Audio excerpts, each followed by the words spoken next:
ก็สวัสดีครับพี่น้องประชาชนท่านผู้ฟังแฟนรายการที่เคารพทั้งหลาย8:13 นาทีเป็นเวลาดีที่เจาะเกราะความจริงกับเทิดเกียรติสมมาพจน์จะได้มาพบปะแฟนรายการ FC พี่น้องประชาชนที่รักทั้งหลายไม่ว่าจะเป็นชนชาติไทยหรือชนชาติลาวหรือไม่ว่าชนชาติใดๆเจตนาจำนงคือ10 ประเทศอาเซียนที่สามารถฟังภาษาไทยได้แล้วก็ฟังภาษาลาวออกให้ได้ฟังให้ได้รู้ให้ได้ติดตามเกาะติดสถานการณ์ของ10 ประเทศอาเซียนท่านทั้งหลายครับ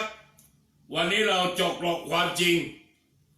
ก็ตรงกับวันพุธสีเขียวของประเทศไทยแล้วก็วันพุธที่20เดือนมกราคมปีพุทธศักราช2564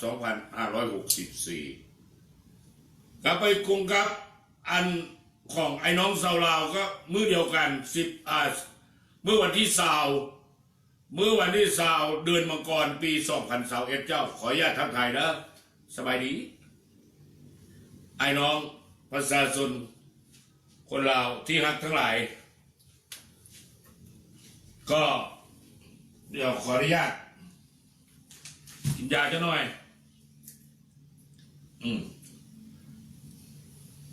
แป๊บหนึ่ง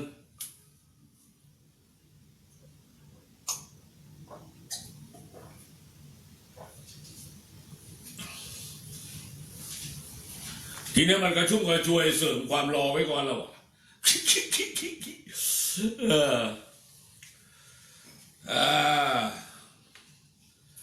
มามือนี้ก็พบพ่อกันแล้วก็วอกันเลยเอาข่าวสารจากสปป.ลาวก่อนว่าเรื่องสปป.ลาวแล้วเป็นห่วงเป็นใยหลายเด้อไอเรื่องท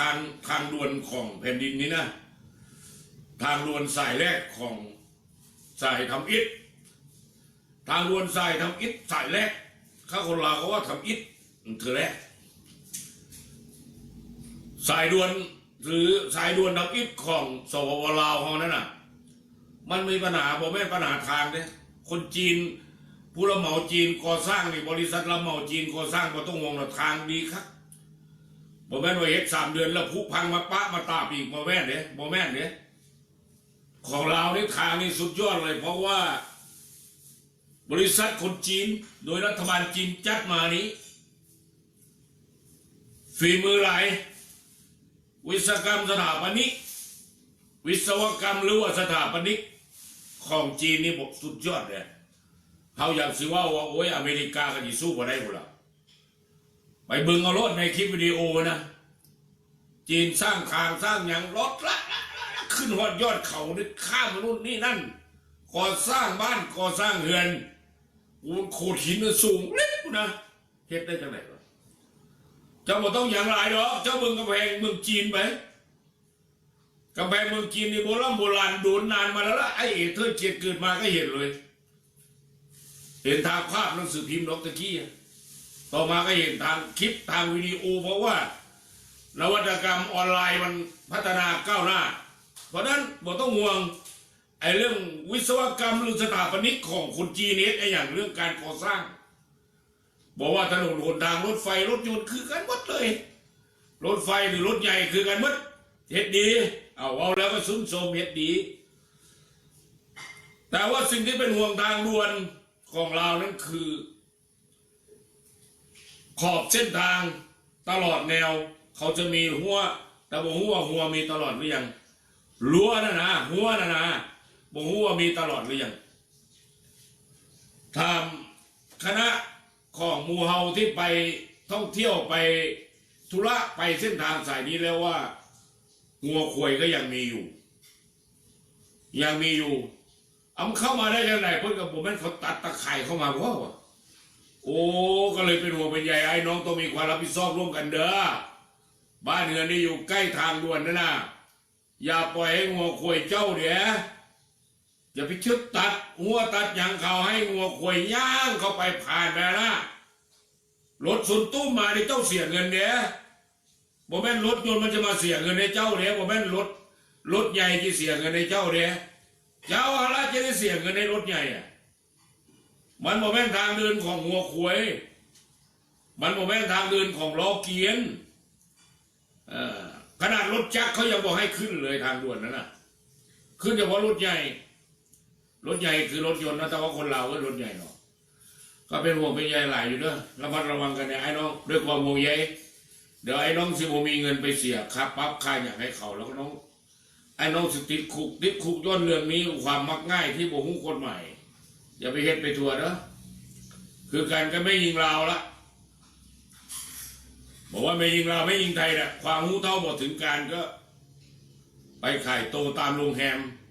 มันน่ะหรือว่าตามใช้กระซังก็แต่ว่าคือการขายโตบอกหู้ที่ว่าผิดกฎหมายว่าไว้ฟังไปแล้ว2 มาตรานะมาตรา254กับมาตรา260กฎหมายอาญา2 มาตรานี้ละเข้มงวดกวดขันติดคุกแท้ติดคุก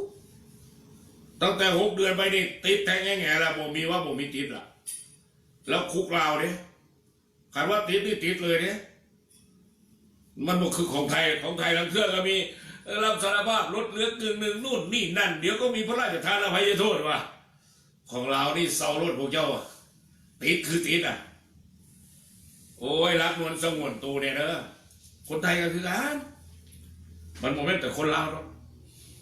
บอกว่าแต่ชาติใดๆก็ยังมีการขายโตกันอยู่แต่ว่า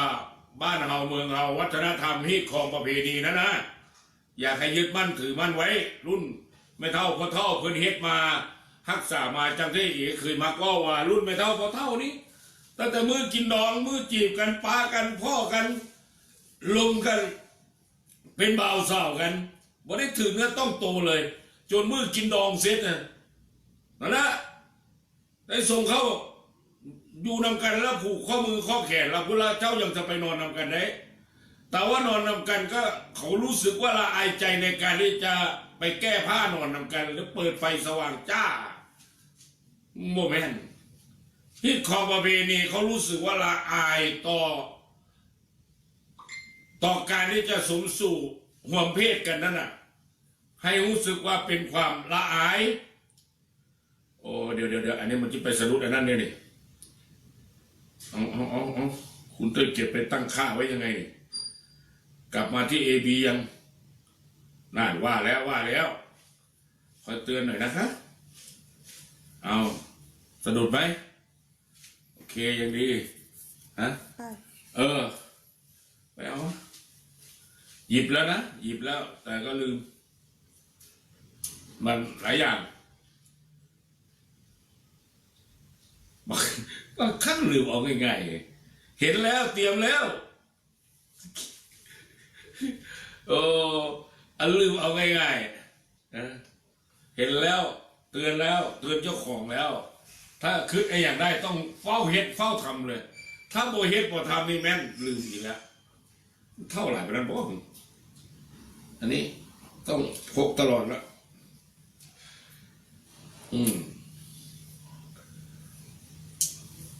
วันนี้ก็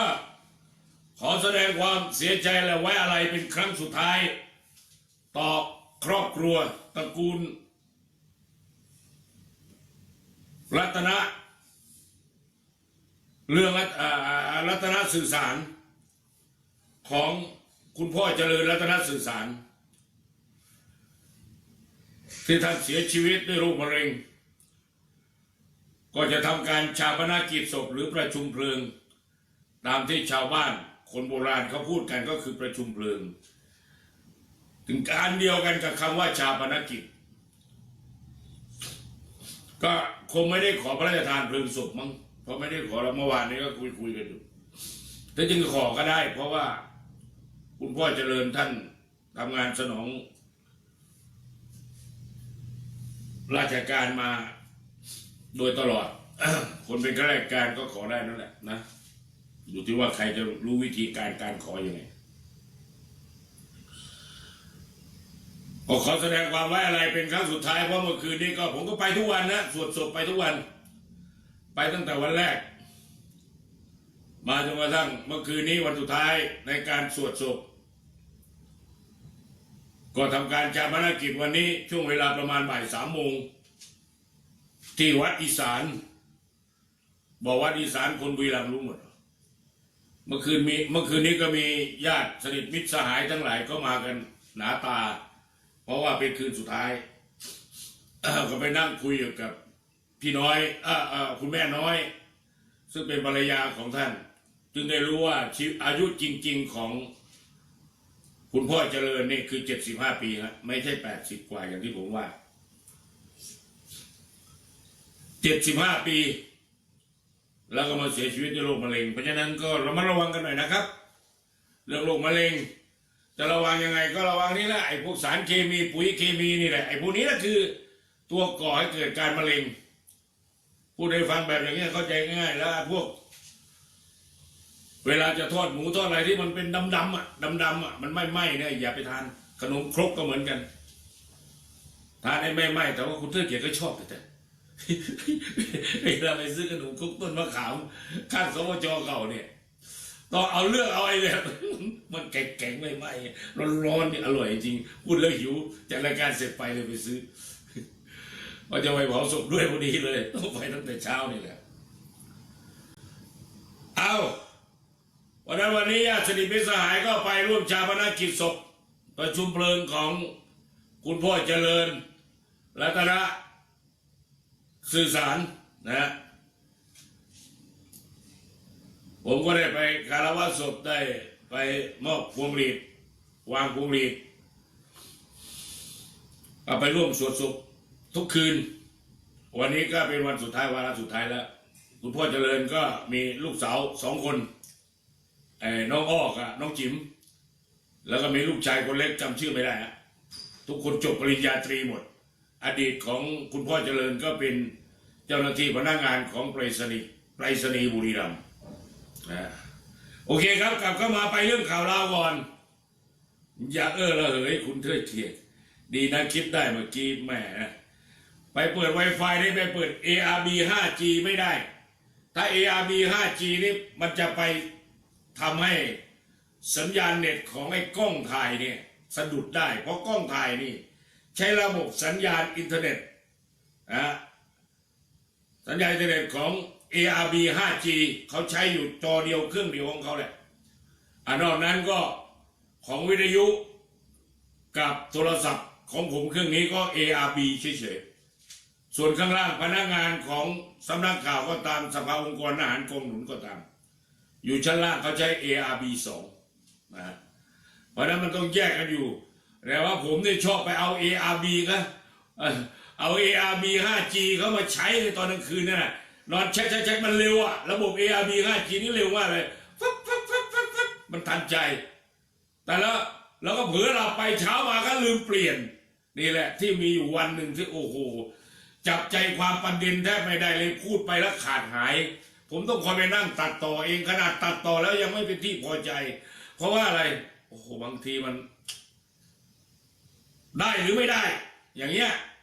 ถ้าเราบอกคำว่าไม่ได้แต่ว่าไม่มันขาดหายไปกลายเป็นได้คนละเรื่องเลยนะคนละเรื่องเลยนะครับเนี่ยอย่างเงี้ยเมื่อคืนนี้ก็ตัดไปตั้งเยอะเลยนั่งตัดนั่นน่ะจนกระทั่งเผลอหลับพอยไปเลยน้องๆก็ทักทายมาก็เลยไม่ไ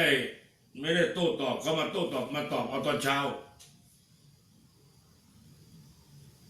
เอาไปดูเรื่องข้อมูลข่าวสารก่อนเวลามันน้อยต้องรีบจำเอาไปเร็วๆเรื่องแรกที่จะพูดในวันนี้ก็คงไม่หนีจากเรื่องของข่าวทางการของเรา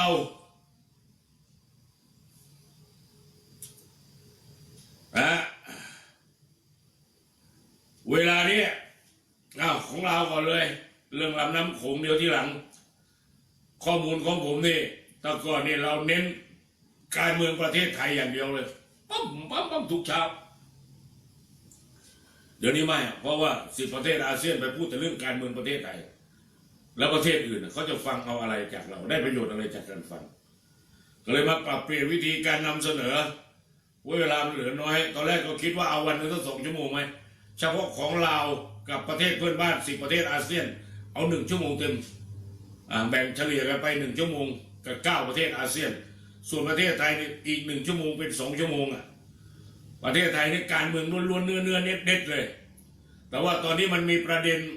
ไอ้เจ้าโควิด -19 เข้ามาด้วยมันเป็นความซวยของชาวโลกร่วมกันทั้ง10 ประเทศอาเซียนก็ร่วมกันซวยไปด้วยเพราะนั้นต้องร่วมกันสู้นะครับ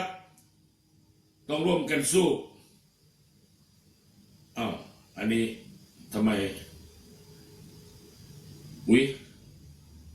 เป็นเรื่องเดิมอยู่เนาะเดี๋ยวผมไปดูตรงนี้ก่อน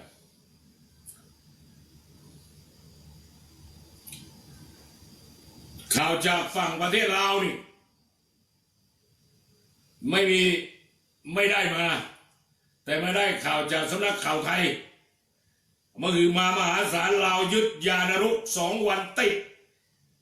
ยาบ้ากว่า5 ล้านยาไอซ์400 กิโลกรัมขนฝ่าล็อกดาวน์สกัดโควิดวันนั้นต้องพูดสำนักข่าวของเราได้ต่อต้านยาเสพติดและการทุจริตคอร์รัปชันเอาจริงช่วยเหลือสังคมของประเทศต่างๆงานนี้ก็คือเจ้าหน้าที่ตำรวจเมืองต้นพึ่งว้าวแล้วตัวเราจะไปว่าอย่างไทยระบาดนี้เจ้าหน้าที่ตำรวจเมืองต้นพึ่งแขวงบ่อแก้วได้รับแจ้งจากพลเมืองดีว่าจะมีการขนส่งยาเสพติดจากเมืองต้นพึ่งไปยังเมืองห้วยทรายจึงได้ประสานงานกับตำรวจเมืองห้วยทรายลงพื้นที่ตรวจสอบเมื่อตอนแรงของเมื่อวันที่15 มังกร 2021 ที่ผ่านมาพบพ่อรถตู้ต้องสงสัย3 คันเช่ากำลังวิ่งบนเส้นทางแล่นมาระหว่างบ้านใหญ่ต้นพึ่งไปฮอดบ้าน4 เมืองงามจึงได้เข้าสกัดจับกุมได้ตัวผู้ต้องหา4 คนเป็นกลุ่มชาติพันธุ์มงแขวงบ่อแก้วเสียซื่อแล้วไอ้น้องสาวมงตรวจสอบพบว่าของกลางเป็นยาบ้า 2,737 มัดจำนวนรวมทั้งสิ้น5,474,474,000 เม็ด5,474,000 เม็ดรถใหญ่อีก2 คันส่วนนี้คันหนึ่งลบหนีไปได้นอกจากนี้ยังพบอาวุธปืนขนาด9 มม. 11 มม. นะคุณเอ๋มักไอ้ปืนชนิดนี้มักใช้ประจำโตมาตลอดชีวิตเลยนั่นตายไปไผสิได้หรือเปล่าพบพ่อปืนขนาด9 มม. อันนี้โมแม่น11 มม. เนี่ย9 มม. นี่ก็คือ.38 ทอกันแต่มันเป็นแบบแมกกาซีนอันนี้ของคุณเอ๋ก็มีแต่ว่า11 มม. นี่มักหลายคันว่า11 มม. นี่ใช้ประจำโตกับ9 มม. นี่แหละ.38แล้วก็.357ของคุณเอ๋นะอันนี้ก็ปรากฏว่าพบอาวุธปืน9 มม. กระบอกหนึ่งมีกระสุน15 นัดนี่แม่นรุ่นเดียวก็ของคุณเทิดเกียรติไงเลยวะโทรศัพท์มือถือนี่8 เครื่องสร้อยคอทองคำ1 เส้นแล้วก็เงินสดอีกจำนวนหนึ่งเจ้าหน้าที่ได้ควบคุมตัวผู้ต้องหาเพื่อนำไปสอบสวนขยายผลต่อไปเจ้าอันนี้ก็แม่นฝีมือของตำรวจต้นพึ่งรวมกับตำรวจอย่างหนึ่งที่ว่าไปอย่างทรายต้นพึ่งแล้วก็ตำรวจเมืองห้วยทรายทีนี้ก็มาฟังต่อว่าก่อนหน้านั้นเพียง1 มื้อ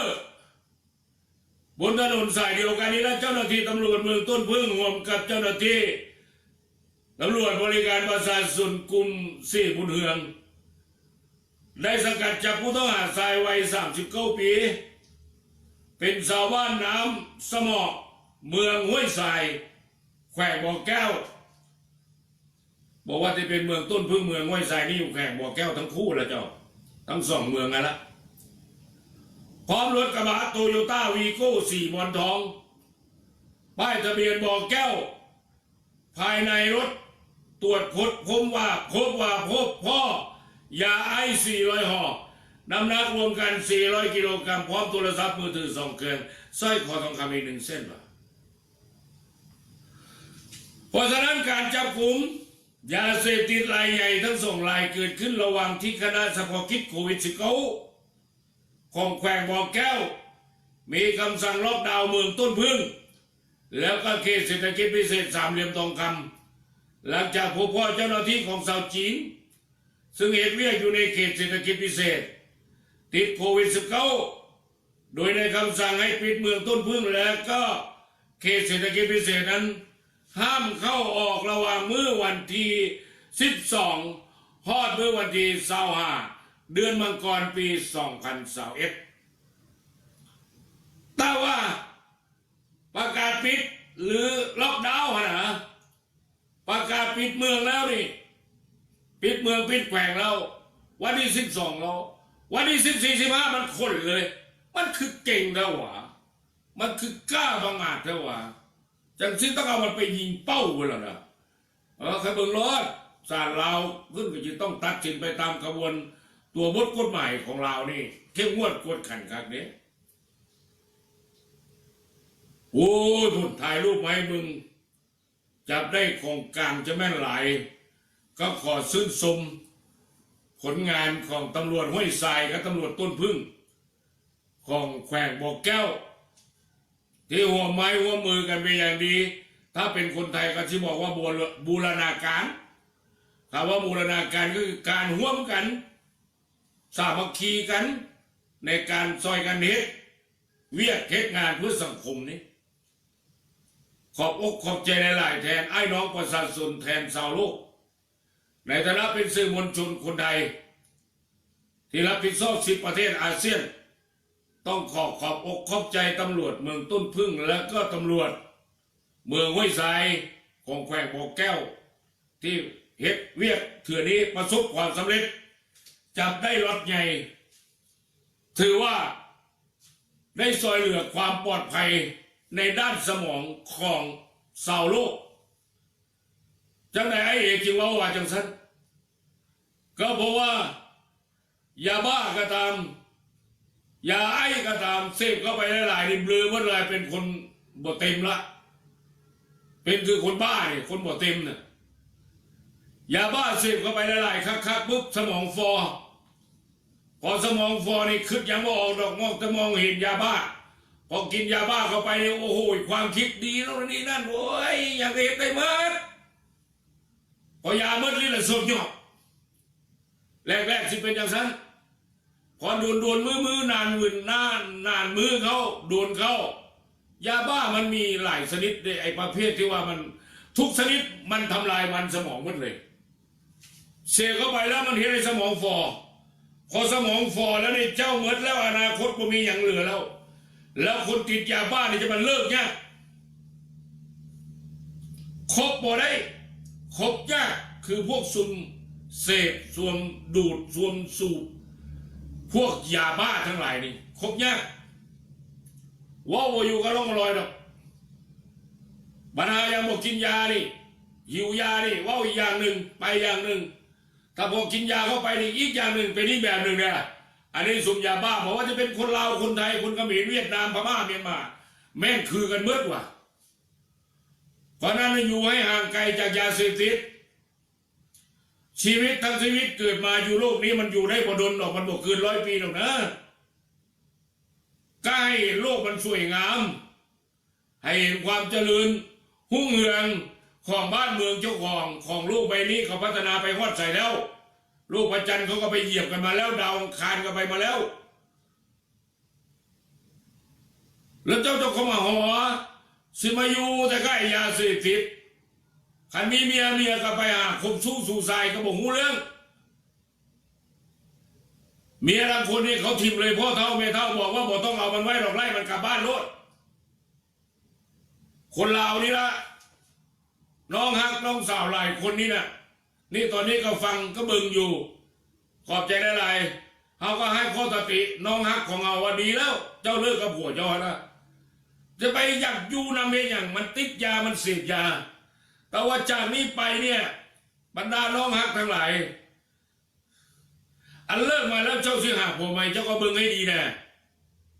เดี๋ยวจะไปคว้ายาเสพติดไปเห็นผู้เบาไทยไปจีบแป๊บอยู่ปล่อยเงินโอนเงินได้2,000 บาทเดี๋ยวสิไปหากู้มาให้พอมันว่าจังสีน้องฮักก็มาโทรถามปรึกษาไอ้ว่าโอ้ยมันบอกแม่นแล้วมันเป็น ผู้เบาติดยาบ้าแล้วนะเงินก็บ่มี2,000 บาทบ่มีวะนี่นะสิไปหาคู่เขาวะนี่แม่และอย่างหนึงจะเตือนสาวลาวว่าไอ้ซุ่มที่ว่าอยู่เมืองไทยหรือประเทศใดก็ตามที่ว่าจะโอนเงินให้มันบ่ได้ง่ายจังที่พวกเจ้าคิดหรอกเสือร้อนการโอนเงินไปประเทศลาวสมมติว่าจากไทยไปลาวประเทศเองโอนไปโอนมามันง่ายย้อนอย่างพอเขามีบัญชีของธนาคารไทยเฮาเนี่ยที่สามารถติดต่อประสานงานครับบัญชีของลาวไปแปลงเป็นเงินเอารับเงินไทยไปแล้วเขาก็ไปแปลงไปเคลียร์เป็นเงินกีบแล้วก็เงินกีบเขานี่สามารถโอนไป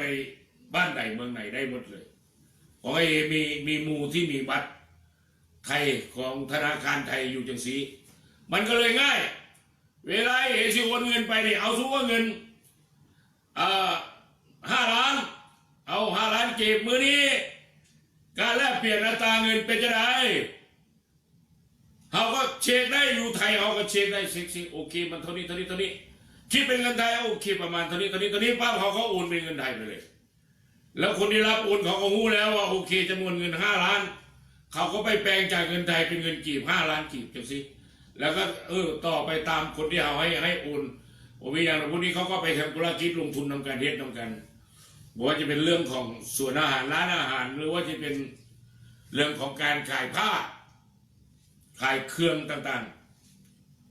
ๆไอ้น้อง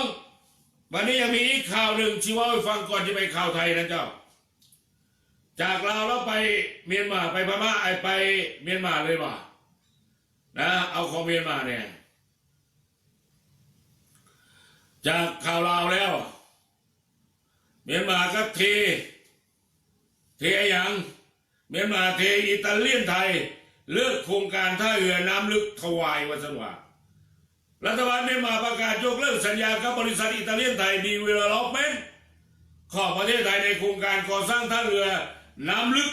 แล้วก็นิคมอุตสาหกรรมถวายทางตะวันตกเฉียงใต้ของเมียนมาโดยอ้างว่าไฟหลังละเมิดเงื่อนไขในสัญญาแปลว่าบริษัทนี้ละเมิดเงื่อนไขในสัญญาที่นั่นอันนี้เมื่อวานนี้หนึ่งนะข่าวเมื่อวานนี้ได้มาเมื่อวานนี้เจ้าได้จากสำนักข่าว AFP รายงานจากเมืองย่างกุ้งของประเทศเมียนมาเมื่อวันที่18 มังกรปี2021บอกว่าท่าเรือน้ำลึกและนิคมอุตสาหกรรมถวายโครงการความร่วมมือระหว่างไทยกับเมียนมาถูกออกแบบให้เป็นประตูเศรษฐกิจใหม่เชื่อมต่อโลกตะวันตกกับตะวันออกศูนย์กลางระบบโลจิสติกและการค้าขนาดใหญ่ของภูมิภาครวมไปฮอดทั้งเป็นความหวังดึงดูดการลงทุนเข้าสู่เมียนมาหลังจากเริ่มฟื้นตัวจากการปกครองของกองทัพมาโดนหลายทศวรรษแต่ว่าโครงการเจออุปสรรคหลายอย่างรวมไปถึงเงินทุนสนับสนุนและการต่อต้านจากประชาชนท้องถิ่นท่าเรือน้ำลึกอยู่ห่างจากเมืองถวายประมาณ30 กิโลเมตรโครงการครอบคลุมพื้นที่400,000 ไร่หรือประมาณ250 ตารางกิโลเมตรรวมถึงพื้นที่นิคมอุตสาหกรรม200 ตารางกิโลเมตรเจ้าไอ้น้องเท่าไหร่คณะกรรมการบริหารเขตเศรษฐกิจพิเศษถวายแถลงเมื่อวันจันทร์ว่าขาดความมั่นใจในบริษัทอิตาเลียนไทยดีเวลลอปเมนต์จำกัดมหาชนหรือ ITD หลังเกิดประเด็นซ้ำหลายเทื่อรวมไปถึงความล่าช้าและการละเมิดเงื่อนไขด้านการเงินอย่างต่อเนื่องภายใต้สัญญาและสัมปทานและ ITD บ่ได้ยืนยันสมรรถนะทางการเงินเพื่อเดินหน้าพัฒนาโครงการต่อไปเรื่องนี้นายตุนหนิงประธานกรรมการบริหารเขตเศรษฐกิจพิเศษถวายเตรียมเจรจาหาผู้ลงทุนรายใหม่เพื่อสานต่อโครงการต่อไปไอ้บริษัทอิตาเลียนไทยนะบริษัทอิตาเลียนไทยดีเวลลอปเมนต์ได้ลดความเกี่ยวพันในโครงการนี้ตั้งแต่ปี2556แปลว่า5 ปีที่แล้ว5 ปีที่แล้วก็ปี2000เท่าไหร่ล่ะ2016 5 ปีที่แล้วนะนี่ยุดเซามาตั้งแต่ปี2556ก็คือปี2016ขณะที่ญี่ปุ่นได้แสดงความสนใจที่เข้ามาเกี่ยวข้องแล้วก็ลงทุนนำที่เมียนมานั้นเอาเซตญี่ปุ่นดิ บริษัทไทยคือเป็นจังสารจะมันติดนิสัยเนาะเวลาเฮ็ดกับรัฐบาลไทยแล้วก็นู่นนี่นั่นเนี่ยเฮ็ดบทเศร้าเฮ็ดบ่เฮ็ดบ่นั้นจะเชื่อเอาใจว่าถึงปั๊บถึงอย่างหู้กันบัดสุมูนิกินนำกันคักว่าบัดนี้ไปเฮ็ดกับต่างชาติเขาบ่ยอมซะแล้วไปเฮ็ดกับเมียนมากับพม่าเมียนมาพม่าบ่แม่นโง่เด้ล่ะเขาก็บ่ยอมละเอาว่ากันไปนั้นเป็นเรื่องเศรษฐกิจธุรกิจของบรรดานายทุนทั้งหลายบัดนี้มาเรื่องของบริษัทจีนไหนๆก็เว้าแล้วก็ต้องเว้าต่อบริษัทจีนร่วมลงทุนกองทัพลาวเปิดโรงงานผลิตดินระเบิดในบริคำไซมูลค่า1,300 ล้านบาทบ่แม่นล้านกีบเด้1,300 ล้านกีบล้านบาท1,300 ล้านบาทไปเบิ่งรายละเอียดข้อมูลนี้ได้มาเมื่อวานตอน5 โมงแรงเมื่อวันที่18 เดือนมังกรปี2021ได้มีพิธีเปิดโรงงานผลิตและจำหน่ายดินระเบิดเพื่อการอุตสาหกรรมของบริษัทคำไซยิงสินซึ่งตั้งอยู่ที่เมืองบริคันเมืองบริคันนี้อยู่แขวงบริคำไซเจ้าโดยบริษัทแห่งนี้เป็นการร่วมลงทุนระหว่างบริษัทยินสินเคมีคอนจากประเทศจีนสาธารณรัฐประชาชนจีนกับกลุ่มใหญ่เทคนิคกองทัพประชาชนลาวโดยบริษัทยิงสินเคมีคอนเป็นฝ่ายลงเม็ดเงินจำนวน 45.57 ล้านดอลลาร์สหรัฐอเมริกาซึ่งถ้าคือเป็นเงินไทยตัวเลขกลมๆอยู่ประมาณ 1,370 ล้านบาทแล้วก็การหุ้นในสัดส่วน 25% ให้เขาฝ่ายลาวถือเป็นนามกลุ่มใหญ่เทคนิคเป็นเวลา22 ปีเจ้ากองทัพประชาชนลาวมีบทบาทเป็นฝ่ายจัดหาพื้นที่3 แห่งให้แก่บริษัทรวมลงทุนแห่งแรกแห่งนี้แห่งแรกเลยเป็นพื้นที่ขนาด 6,000 ตารางเมตรเพื่อใช้สร้างสำนักงานของบริษัทที่บ้านคำลุงอยู่เมืองอย่างน้อบ้านคำลุงนี่เนาะบ้านคำหุงอยู่เมืองไซธานีสังกัดนครหลวงเวียงจันทร์อีกแห่งหนึ่งก็ขนาด30 เอกตาร์30 เอกตาร์นี่มันจักไรวะคูณตัวเลขออกมาเบ็ดเสร็จเรียบร้อยประมาณ 187.5 ไร่ไอ้30 เอกตาร์นี่ก็ประมาณ 187.5 ไร่ที่บ้านศรีสวัสดิ์เมืองบริคันแขวงบริคำไซอันใจสร้างโกดังเก็บผลิตภัณฑ์อันนี้2 หม่องไปแล้วเนาะ2 ที่แล้วเนาะที่3 แห่งที่3ก็คือขนาด68 เฮกตาร์หรือ425 ไร่ที่บ้านวัดท่าเมืองบริคันแขวงบริคำไซคือกันสำหรับการสร้างโรงงานโดยบริคำไซเป็นแขวงในภาคกลางของสาธารณรัฐประชาธิปไตยประชาชนลาวอยู่ตรงข้ามกับจังหวัดบึงกาฬของประเทศไทยเจ้าวันนี้ไอ้สะพานแห่งที่5เขาก็กำลังก่อสร้างอยู่คือกันเนี้ยเริ่มก่อสร้างแล้วสะพานมิตรภาพไทยลาวแห่งที่5ที่ได้ข้ามจากบริคำไซจากบึงกาฬไปบริคำไซนะก็สร้างแล้วร่วมมือลงสร้างแล้วจะเสร็จเมื่อใดเคยว่าไปแล้ววันนี้โครงการโรงงานผลิตดินระเบิดเพื่ออุตสาหกรรมแห่งนี้เป็นไปตามข้อตกลงของรัฐมนตรีกระทรวงป้องกันประเทศอยู่ที่เลขที่1563ทับกปทกไก่ปปาทหุ้งลงเมื่อวันที่30 เดือน3ปี2560ก็คือปี2018ปี2018นั่นแหละที่ให้กรมใหญ่เทคนิคกองทัพประชาชนลาวเป็นตัวแทนของกระทรวงป้องกันประเทศในการเข้ามาร่วมทุนกับบริษัทยิงสินเคมีคอนเพื่อผลิตดินระเบิดโดยเทคโนโลยีที่ทันสมัยที่สุดในประเทศลาวและภูมิภาคอาเซียนเจ้าไอ้น้องฟังต่อสำหรับดินระเบิดอุตสาหกรรมนี้มักจะนำไปใช้ในโครงการที่ต้องใช้วัตถุดิบจากทรัพยากรธรรมชาติบอกว่าสิเป็นปูนซีเมนต์ตลอดจนอุตสาหกรรมเมืองแร่การสร้างเขื่อนโฮ รวมไปถึงการสร้างถนนหนทางทั่วประเทศลาวสปปลาวของเรานั้นนะบริษัทคำไซยิ่งสินได้ถึงจะตั้งขึ้นเมื่อวันที่27เดือนธันวาปี 2018 จากนั้นก็ได้จัดพิธีวางศิลาฤกษ์เริ่มต้นก่อสร้างโรงงานจากนั้นก็ได้วางพิธีวางศิลาฤกษ์ว่าจะแม่นประวัติให้เนี่ยเนาะการเริ่มต้นก่อสร้างโรงงานเมื่อวันที่3เดือน3ปี2561ก็คือปีจะปีละ2000อันนี้มันปี2021เนาะ2561 62 63 64 3ปีก็แสดงว่าอยู่ในระหว่างปี18 ปี 2018 ใช้เวลาสร้าง3 ปีจังได้แล้วเสร็จแล้วก็จะพิธีเปิดอย่างเป็นทางการขึ้นเมื่อวานนี้เมื่อวันก่อนมาเป็นเมื่อวันก่อนเปิดขึ้นเรียบร้อยแล้วตั้งแต่เมื่อวันที่18คนนะอันนี้ฟังคำว่าของนายเฉินเอาเป็นใคร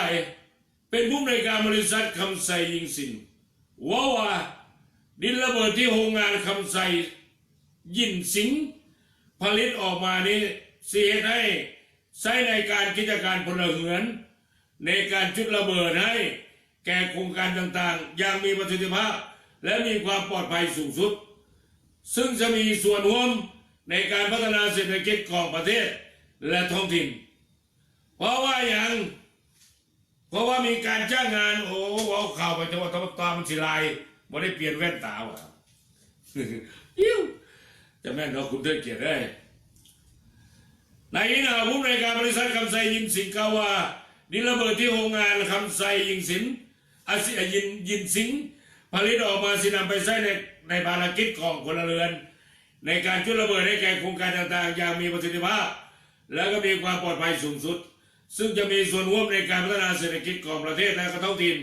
เพราะมีการจ้างแรงงานในพื้นที่เป็นจำนวนหลายที่สำคัญที่ซอยกระชับความสัมพันธ์ระหว่างลาวจีนให้มีความแน่นแฟ้นยิ่งขึ้นแต่บ่มีการเปิดเผยรายละเอียดของโรงงานแห่งนี้ว่าสิพิษดินระเบิดที่เพื่ออุตสาหกรรมปีละจำนวนเท่าไหร่ผลิตดินระเบิด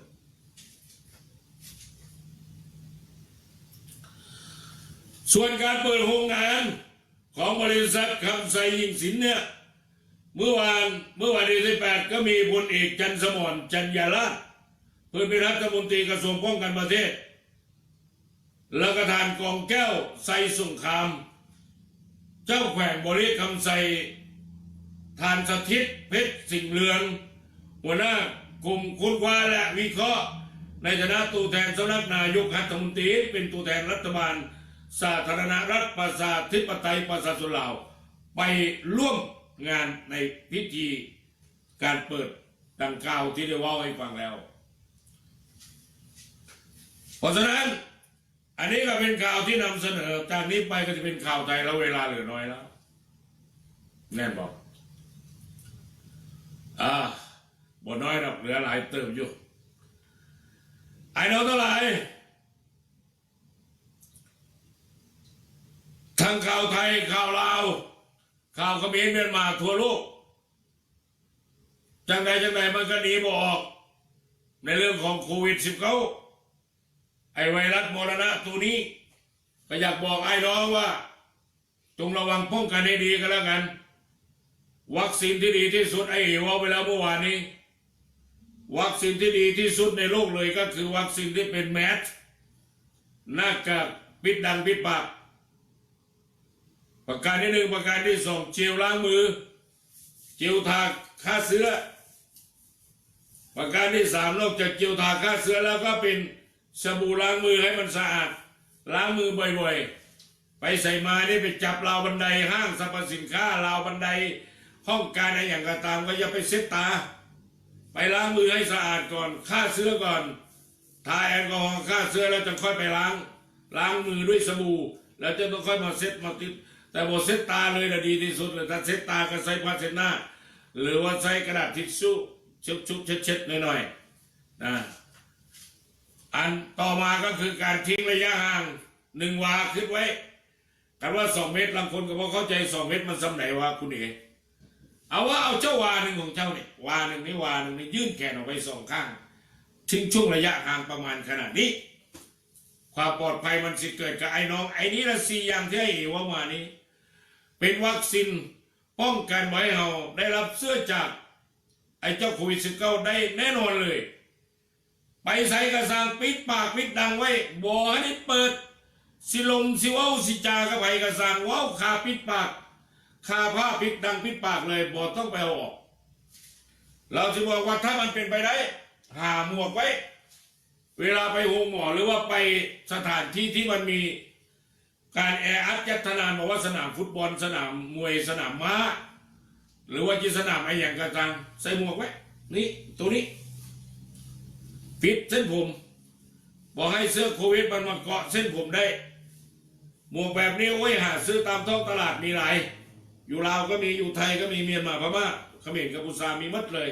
ถ้ามาทางนี้มันก็สามารถกันแสงแดดได้นะทางนี้เด้อไอ้น้องอันนี้แหละโควิดที่มันที่เข้าร่างกายเราก็ได้เป็นการระวังป้องกันโควิดอย่างดีที่สุดละไอ้น้องเอ้ยบัดนี้ข่าวต่อไปก็มาฟังต่อว่าจะพูดเรื่องอะไรประเด็นไหนบ้างที่อยากจะหยิบยกขึ้นมาแต่ละวันก็จะมีซ้ำกันบ้างไม่ซ้ำกันบ้างเรื่องบ่อนการพนันยังไม่พูดต่อวันนี้กำลังรวบรวมแล้วก็จะทำเป็นตอนเป็นตอนไปนะทีนี้ไปดูในเรื่องของนี่จะนำข่าวที่เสนอก็เพื่อเป็นการให้ข้อคิดสติเตือนใจบรรดาคนไทยที่รักที่เคารพทั้งหลายคุณอัญชันเจอแล้วนี่คอตกนอนคุกรอศาลอุทธรณ์พิจารณาประกันได้หรือไม่ได้คงจะจำดาตอปิโดกันได้ใช่ไหมมาตรา112เก่งดีนะสุดท้ายแองแม่งในคุกอัญชันคนนี้คืออัญชันปรีเลิศอดีต C8 หรือระดับ 8ของกลุ่มสรรพากรคอตกนอนคุกหลังผิดหวังหอบสลากออมสินโฉนดค่ากว่า1 ล้านบาทไปประกันตัวแต่ว่าศาลอาญาเห็นควรให้ศาลอุทธรณ์รับไปพิจารณาขณะที่รองเลขาแจงหลักกฎหมายปมโทษสูงยากที่จะได้ประกันตัวไปฟังข้อมูลข่าวสารตรงนี้ต่อเพื่อเป็นอุทาหรณ์สอนใจบรรดาคนไทยที่อยากทำอะไรก็ทำตามใจตัวเองไม่นึกถึงขนบธรรมเนียมประเพณีวัฒนธรรมที่ผ่านมาว่าสถาบันเบื้องสูงนี่องค์พระมหากษัตริย์แต่ละยุคแต่ละสมัยได้เสียสละเอาเลือดเอาชีวิตและความลำบากยากเข็นเขาแลกไว้การได้มาซึ่งเป็นไทยในปัจจุบันต่อเนื่องกันมาตั้งแต่สมัยสุโขทัยสมัยกรุงศรีอยุธยาสมัยกรุงธนบุรีมาจนกระทั่งถึงสมัยยุคกรุงรัตนโกสินทร์ทุกวันนี้ที่มีกรุงเทพมหานครอมรรัตนโกสินทร์เนี่ยเป็นเมืองหลวงของประเทศไม่คิดบ้างพระองค์ท่านพระมหากษัตริย์ของไทยขี่คอช้างขี่หลังม้าสู้รบตบมือในสมัยยุคของพระเจ้าตากกรุงธนบุรีก็ขี่หลังม้ากรุงศรีอยุธยาตอนปลายพระเจ้าตากขี่ม้ารบทัพจับศึกอย่างห้าวหาญสมัยที่กรุงศรีอยุธยาแตกครั้งแรกเสียกรุงไปเมื่อปี 2112 อันนั้นก็พระบาทสมเด็จสมเด็จพระนเรศวรมหาราชพระมหากษัตริย์ของไทยก็ขี่คอช้างทรงประทับบนคอช้างทำยุทธหัตถีลบกับพม่าซึ่งเป็นราชโอรสของบุรีนองและที่สุดก็กำชัยชนะฟันคอขาดกระเด็นเลยหลานบุรีนองตกจากคอช้างการลบในสมัยนั้นถ้าแม่ผู้นำทัพเขาเสียชีวิตหรือพลาดท่าเสียทีก็ทุกอย่างก็ต้องถอยกันหมดไทยจึงได้เป็นไทยมาถึงทุกวันนี้ก็มาอีกครั้งหนึ่งปี 2310 ที่กรุงศรีอยุธยาแตกครั้งที่ 2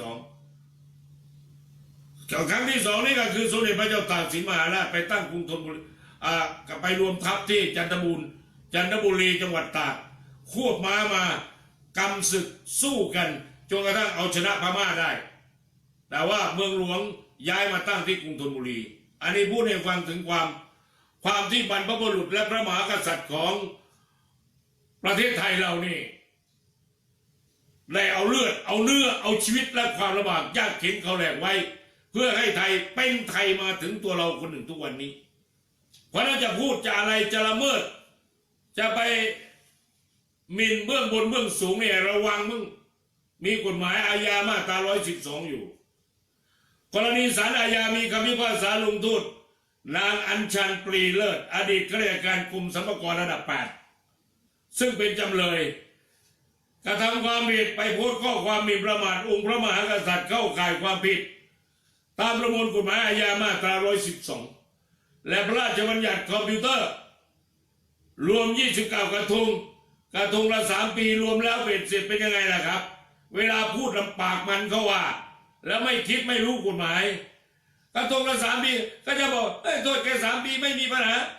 ไม่มีปัญหายังไงล่ะคุณพูดหลายครั้งหลายที่หลายแห่งมันต่างกรรมต่างวาระพอต่างกรรมต่างวาระกระทงละ3 ปีบวกลบคูณหารก็ไปดิตกก็ไป87 ปีต้องติดคุกเห็นหรือยังอ่ะแต่ว่าจำเลยให้การรับสารภาพถูกไปอ่อนน้อมถ่อมตนอีตอนนี้จะติดคุกแล้วน่ะให้การรับสารภาพก็เลยโทษให้กึ่งหนึ่งนี่คือประเทศไทยศาลมีความเมตตากรุณาปราณีลดโทษให้กึ่งหนึ่งฐานรับสารภาพนี่ขนาดลดโทษกึ่งหนึ่งแล้วนะคงเหลือจำคุกทั้งสิ้นกี่ปีครับ29 ปี174 เดือน29 ปียังไม่พอบวกอีก174 เดือนโอ้โหอีกกี่ปีแล้วนะตามที่ได้เสนอข่าวไปก่อนหน้านี้นะแล้วเกี่ยวกับเรื่องนี้เนี่ยเมื่อช่วงเย็นเมื่อวานนี้19 มกราคมผู้สื่อข่าวรายงานเข้ามาบอกนางอัญชันจำเลยคดีนี้เมื่อฟังคำพิพากษาศาลลงโทษจำคุกแล้วได้ยื่นคำร้องล้อมหลักทรัพย์เป็นสลากออมสินและก็โฉนดที่ดินรวมมูลค่า1 ล้านบาทเศษเพื่อขอปล่อยตัวชั่วคราวระหว่างอุทธรณ์โดยศาลอาญาพิจารณาแล้วเห็นสมควรส่งคำร้องขอปล่อยตัวชั่วคราวจำเลยให้เห็นสมควรส่งคำร้องขอปล่อยชั่วคราวจำเลยนั้นให้จำเลยให้ศาลอุทธรณ์เป็นผู้พิจารณาเพื่อมีคำสั่งว่าจะอนุญาตให้ปล่อยตัวชั่วคราวไปหรือไม่ศาลชั้นต้นท่านว่าอย่างนั้นโดยวันนี้ศาลอุทธรณ์ยังไม่มีคำสั่งใดๆออกมาเลยเจ้าหน้าที่ราชทัณฑ์จึงนำตัวจำเลยไปคุมขังยังสถานทันสถานหญิงกลางเอาไปคุมตัวไว้ทันสถานหญิงกลางนู่นซึ่งทหารศาลอุทธรณ์มีคำสั่งเรื่องประกันตัวอย่างไรเมื่อไหร่แล้วก็จะได้แจ้งให้จำเลยทราบต่อไปขณะที่สำนักงานศาลยุติธรรมท่านสุภกิจแย้มประชารองเลขาธิการสำนักงานศาลยุติธรรมได้อธิบายขยายความต่อมาถึงหลักกฎหมายว่า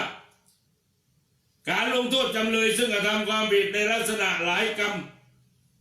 ต่างกรรมต่างวาระไอ้กรณีมีการพิพากษาโทษสูงว่ากรณีผู้กระทำมีเจตนากระทำความผิดเดียวกันเนี่ยหลายครั้งหรือกระทำต่อผู้เสียหายหลายคนเช่นลักทรัพย์นายจ้างหลายครั้งหรือช่อโกงผู้เสียหายหลายคนกฎหมายให้ศาลลงโทษผู้กระทำทุกกระทงความผิดโดยต้องนำโทษแต่ละกระทงมารวมกัน แต่เมื่อรวมโทษแล้วจะต้องไม่เกินเพดานขั้นสูง10 ปี20 ปีหรือ50 ปีขึ้นอยู่กับความร้ายแรงของความผิดโดยยิ่งความผิดร้ายแรงมากเพดานโทษก็จะสูงตามไปด้วยท่านสุภกิจเปิดเผยมาว่าตัวอย่างเช่นนายกอไก่ลักทรัพย์ของนายจ้าง5 ครั้งศาลต้องลงโทษเป็น5 กระทง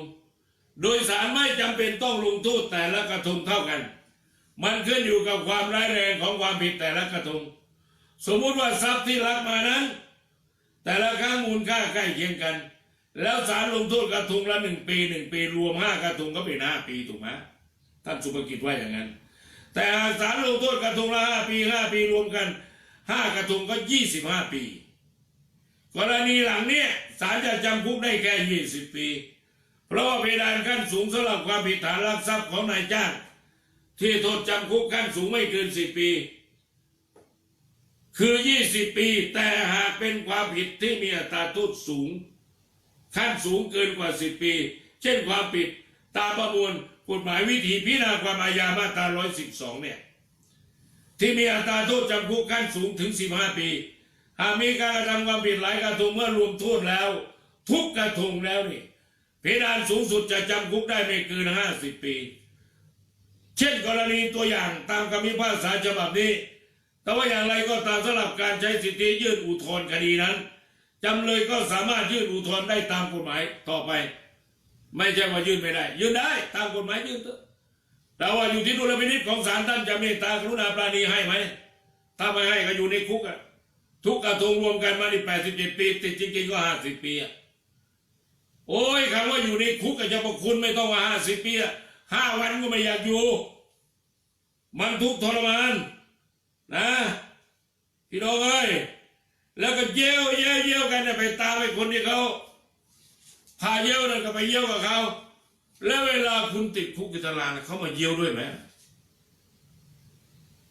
พูดอะไรก็ซัดโครมมันเขาว่าด่าพูดทำให้สถาบันเบื้องสูงเสียหายหมิ่นพระบรมเดชานุภาพไม่ฉุกคิดไม่นึกถึงตัวเองนึกถึงว่ามันก็ว่าเอ้ยโทษจำคุกไปอ่านมาแล้วแค่3 ปีแล้ว3 ปีมันหลายกรรมหลายวาระเอาวันที่1ก็พูดก็ด่าขึ้นเวทีก็ซัดเปรี้ยงวันที่2ก็โพสต์ว่าอีกเอาวันที่3ก็มาอีกแล้วอยู่ในคอมพิวเตอร์นอกจากจะผิดกฎหมายอาญามาตรา112แล้วแถมยังผิดประมวลกฎหมายคอมพิวเตอร์อีกต่างหากด้วยก็มีโทษอีกต่างหากอีกรวมแล้วเป็นเสร็จถึงได้โดนก็ไป87 ปีแต่ว่าติดจริงๆก็50 ปีแต่ว่า50 ปีของคุณที่อยู่ในคุกมันสนุกดีเหรอผมอยากเตือนคนไทยผมไม่ได้อยากจะให้เตือนว่าไอ้กลัวหน่อยโทษจำคุกมันแรงมันนู่นนี่นั่นผมไม่อยากเตือนอย่างนั้นแต่ผมอยากเตือนว่าการที่คุณไปพูดไปว่าไปกล่าวหาไปต่อต้านสถาบันเบื้องสูงเนี่ยคุณคิดบ้างไหมคิดตามที่คุณเทยเกียรติพูดไหมว่าประเทศไทยของเราอยู่มาได้จนถึงตัวเราคนหนึ่งทุกวันนี้เพราะองค์พระมหากษัตริย์ของพวกเราในทุกยุคทุกสมัยไม่ว่าจะกรุงสุโขทัยไม่ว่าจะเป็นกรุงศรีอยุธยากรุงธนบุรีจนกระทั่งมาถึงกรุงรัตนโกสินทร์กรุงเทพมหานครอมรรัตนโกสินทร์อยู่ทุกวันนี้พระองค์ท่านเสียสละขนาดไหนเพียงใดในสมัยรัชกาลที่พวกเราเกิดขึ้นมานี่ไม่มีรบทัพจับศึกแต่พระองค์ท่านก็มุ่งเน้นไปในด้านการพัฒนาค้นคว้าเพื่อช่วยเหลือบรรดาพระสงฆ์นิกรของพระองค์ท่านไม่ว่าสมัยเสด็จพ่อร9ที่เสด็จสวรรคตสู่สวรรคาลัยแล้วรวมมาถึงสมัยรัชกาลปัจจุบันนี้รัชกาลที่10พระองค์ท่านก็พยายามทำทุกอย่างเพื่อพระสงฆ์นิกรของพระองค์ท่านและพระบรมวงศานุวงศ์ทุกพระองค์ก็ออกพบปะเยี่ยมเยียนประชาชนและช่วยเหลือพระสงฆ์นิกรแก้ไขปัญหาองค์พาในพระองค์ท่านก็จบกฎหมายมาเป็นด็อกเตอร์มาจากต่างประเทศพระองค์ท่านก็ใช้วิชาความรู้ที่เรียนมาช่วยเหลือบรรดาพระสงฆ์นิกรพี่น้องประชาชนคนไทยทั้งประเทศไอ้พวกที่ด่าและตำหนิสถาบันเปล่าอยู่ตามขอบเขตตะเข็บชายแดนหรือว่าอยู่ที่อเมริกาอยู่ทางตะวันตกยุโรปนั่นมันดีกว่าคนอื่นเขาตรงไหนอย่างไรอ่ะพูดจาหยาบคายหยาบโลนโอ้ยพอเปิดฟังแล้วหมั่นไส้จริงๆเลยตอนหลังก็ไม่ฟังแล้วเสียอารมณ์เสียความรู้สึกหมั่นไส้มากแล้วไปเยี่ยวตามเขาทำไมพี่น้องประชาชนคนไทยทั่วไปชาวบ้านธรรมดานี่ก็ให้นึกถึงประวัติศาสตร์ไว้สมัยก่อนเราเรียนเนี่ยตั้งแต่ป.2 ป.3 ป.4 จนกระทั่งจบประถมปีที่4มานั่นน่ะวิชาหน้าที่พลเมืองน่ะเรียนประวัติศาสตร์วิชาประวัติศาสตร์ก็ได้เรียนรู้ว่าสถาบันไหนสมัยอู่ทองเป็นยังไงสมัยอะไรเป็นยังไงพอเรียนรู้ประวัติศาสตร์มาเนี่ยเราก็จะสำนึกในหน้าที่ของเราที่เป็นพลเมืองเป็นประชาชนที่ต้องเคารพสักการะสถาบันพระมหากษัตริย์ด้วยใจคุณเต้ยเกียรติหนักมากเรื่องนี้เป็นห่วงเป็นใย โดยเฉพาะเวลานี้เรามีทหารกองหนุนอยู่ในการบังคับไม่ใช่ว่าการบังคับบัญชาอยู่ในการประสานงานของเรานี่ทั้งหมด20จังหวัดภาคตะวันออกเฉียงเหนือพี่น้องทหารกองหนุนก็เป็นหูตาสับปะรดให้กับทางราชการเป็นหูตาสับปะรดให้กับศาสดีจังหวัดศาสดีอำเภอเป็นหูเป็นตาให้ท่านผู้ว่าราชการจังหวัดทุกจังหวัดในภาคอีสานทุกจังหวัดไม่ต้องไปเอ่ยจังหวัดทุกจังหวัดในภาคอีสานที่ผมดูแลอยู่ที่ประสานงานอยู่เนี่ยทั้งหมดมี20สมาคมองค์กรทหารกองหนุนจังหวัดละ1สมาคม1สมาคมรวมแล้วเป็นเสร็จ20จังหวัด20สมาคมมาขึ้นตรงกับสภาองค์กรทหารกองหนุนพื้นที่กองทัพภาคที่2ที่ผมนั่งเป็นนายกสภาองค์กรอยู่เวลานี้แล้วก็มีพลโทกำธรชาญยุทธการเพื่อนรักของพลเอกประยุทธ์จันทร์โอชาเรียนเตรียมทหารรุ่น12รุ่นเดียวกันเรียนในร้อยจบลรุ่นเดียวกันระดับคอร์สต่างๆที่ไปเรียนศึกษาไม่ว่าจะเป็นผู้ขับกองร้อยผู้ขับกองพันหรือหลายๆหลักสูตรเสนาธิการก็เรียนมาด้วยกันกับพลเอกประยุทธ์จันทร์โอชาท่านมานั่งเป็นประธานสภาองค์กรทหารกองหนุนเราจึงสั่งบอกให้ประสานงานให้ทหารกองหนุนเป็นหูตาสับปะรด1เรื่องยาเสพติดถ้ารู้เบาะแสต้องรีบแจ้งให้ศาสดีจังหวัดศาสดีอำเภอทราบหรือรีบแจ้งตรงมายังนายกสภาองค์กรทหารกองหนุนคือเทิดเกียรติคนนี้หรือแจ้งไปยังศูนย์ดำรงธรรมหรือแจ้งไปยังผู้ว่าราชการจังหวัดมันต้องแจ้งทางลับแจ้งโดยเปิดเผยไม่ได้ไม่ใช่ทำหนังสือส่งไปไม่ใช่แจ้งทางลับคำว่าทางลับคือว.5 จะด้วยวิธีไหนก็ช่างจากปากคุณถึงหูผู้ว่าเลยก็ได้หรือจากปากคุณคุยกับคุณเทิดเกียรติเลยก็ได้อย่างนี้เรียกว่าแจ้งทางลับและเร็วถ้าไปทำหนังสือเวียนไปเวียนมาข่าวรั่วไหลหมดเรื่องแรกเลยต่อต้านเรื่องยาเสพติดต้องป้องกันกันชัดๆเรื่องที่2ต่อต้านการทุจริตคอร์รัปชันแล้วก็นโยบายตามมายังมีเยอะแยะมากมายช่วยเป็นหูเป็นตาให้กับทางการทางทหารทางตำรวจทางการบ้านเมืองทางฝ่ายปกครองด้วยทางผู้ว่าราชการจังหวัดถ้าพูดถึงทหารกองหนุนท่านต้องให้ความสำคัญท่านต้องมองเล็งเห็นความสำคัญของทหารกองหนุนทหารกองหนุนมีอยู่ทุกหมู่บ้านทั่วประเทศไทยมีกี่หมู่บ้าน 70,000 กว่าหมู่บ้านทหารกองหนุนก็มี 70,000 กว่าหมู่บ้านเหมือนกันทุกหมู่บ้านมีทหารกองหนุนหมดขอให้ฟังคุณเทิดเกียรติและให้เชื่อตามนั้นเพราะนั้นไอ้พวกคนที่มันชอบไปเยอะไปอุดยูแยงตะแกงรั่วให้คนจงเกียรติจงชังสถาบันเบื้องสูงระวังเถอะทหารกองหนุนของเรานี่ขึ้นไปเลยที่สภาองค์กรทหารกองหนุนที่ดูแลทหารกองหนุน20จังหวัดภาคตะวันออกเฉียงเหนือขึ้นป้ายไว้ว่ายังไงทหารกองหนุนเทิดทูนปกป้องสถาบันชาติ และราชบัลลังก์ด้วยชีวิตมาขัดจังหวะขอพูดซ้ำอีกทีหนึ่งทหารกองหนุนเทิดทูนปกป้องสถาบันชาติและราชบัลลังก์ด้วยชีวิตเพราะฉะนั้นทหารกองหนุนทุกคนสำนึกแน่นอนในหน้าที่ตรงนี้รับผิดชอบต่อหน้าที่มีวินัยคือหัวใจของทหารกองหนุนเพราะนั้นไอ้คนที่ไปแวด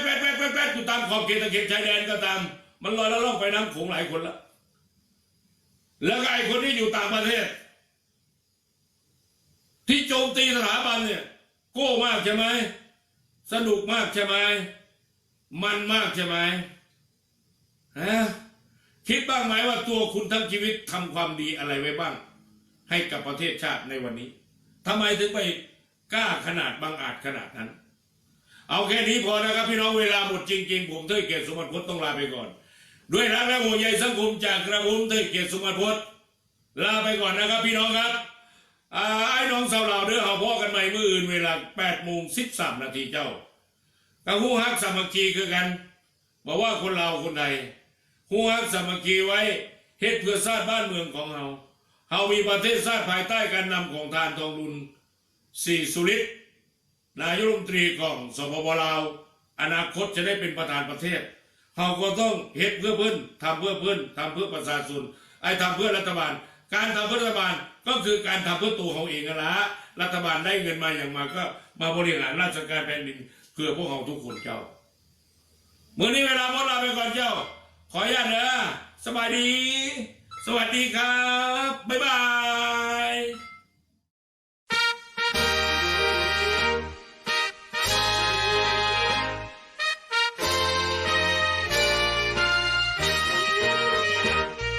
ถวายบังคมจอมราชาพระบุญญาเถิดฟ้าไกลพระทรงเป็นร่มโพร่มใสศูนย์รวมใจชาวไทยสมัครสมานถวายพระพรองค์ราชินีผู้บารมีองค์ราชันขอพระองค์ทรงเกษมสำราญงามประการเคียงขัตติยาไทยคุณ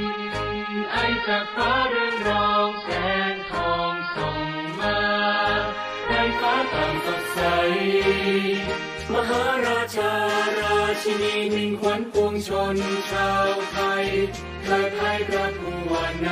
ถวายใจสาธุดี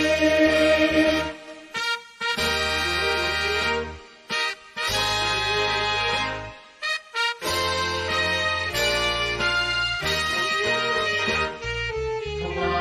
ยบังคมจอมราชาพระบุญญาเถิดฟ้าไกลพระทรงเป็นร่มโพร่มใสศูนย์รวมใจชาวไทยสมัครสมานถวายพระพรองค์ราชินีผู้บารมีองค์ราชันขอพระองค์ทรงเกษมสำราญงามประการเคียงขัตติยาไทยคุณไอจากฟ้าเรืองรองแสงทองส่องมาในฟ้าต่างสดใสมหาราชาราชินีมิ่งขวัญปวงชนชาวไทยเทิดไทยพระผู้ว่าในถวายใจสาธุ